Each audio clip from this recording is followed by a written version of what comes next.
everyone, Comic Reviewer here, this time doing another Spidey-tember episode review, and this one is on episode 6 of Spider-Man the Animated Series, The Sting of the Scorpion. Now, as you know, Sting of the Scorpion is the 6th episode from Spider-Man the New Animated Series that aired on March the 11th, 1995, and has the same name based on the story that it's based on, Amazing Spider-Man issue 20. So the premise of the story or episode is meant to feature how, small-time crook Matt Gargan is hired by Jameson to follow Peter and find out how he gets pictures of Spider-Man. And I think instead of Gargan being a bit like this normal-sized person, he's a bit like this small, meek, but timid sort of a wimp of a man, and it's kind of clear that he has issues of being called names. And I think the point of Gargan is meant to be like a counterpart to Peter. Well, Peter is meant to be like this small-time reporter, but I think when Jameson does call him out or berates him, you can tell Peter takes it with a grain of salt. And when Peter does get pushed around, he knows how to kind of handle it responsibly. Well, Gargan here is meant to be a small wimp of a man. And we do kind of see how Jameson decides to kind of use neogenics, courtesy of Stillwell, to turn Matt Gargan into Scorpion.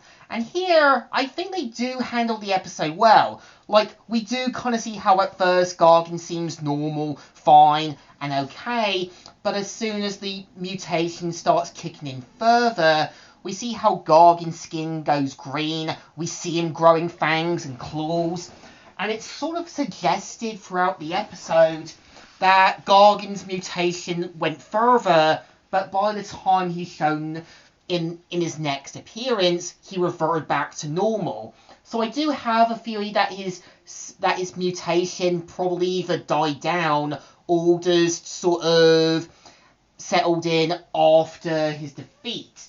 And I kind of give it credit, like, they don't make Jameson into a major bad guy, because, it's clear that Jameson wants to do the right things, but it's clear that he ends up kind of putting himself as this in the right trope. He wants to believe he's the good guy.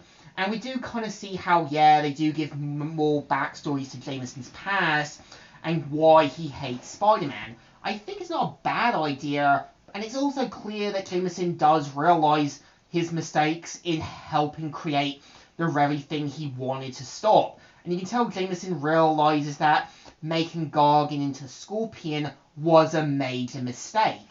And I actually do think Martin Landau is a good choice for the Scorpion, because when he plays his original self, Gargan, he acts like this meek, sad, miserable excuse for a man, but when he becomes Scorpion, he does sound more menacing, tough, dangerous, and all that.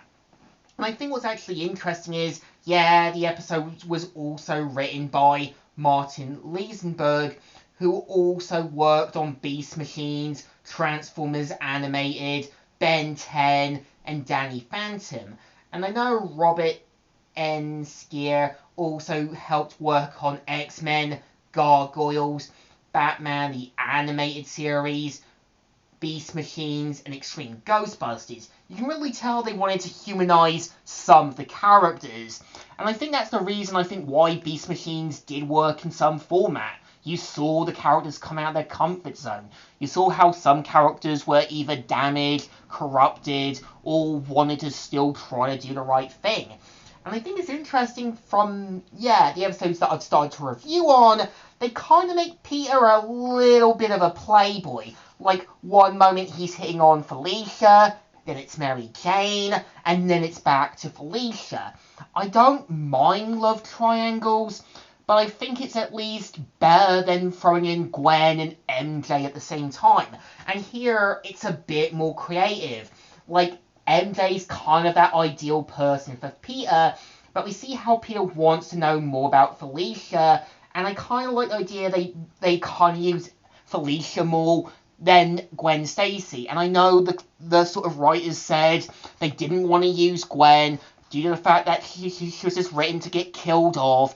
And I think Felicia works more, as you can build more of her other than being Black Cat. You can actually humanize her character a bit more and not make her like a Catwoman, Batman replacement character.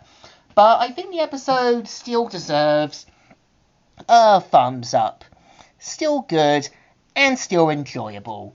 So, Comic Reviewer here, signing out.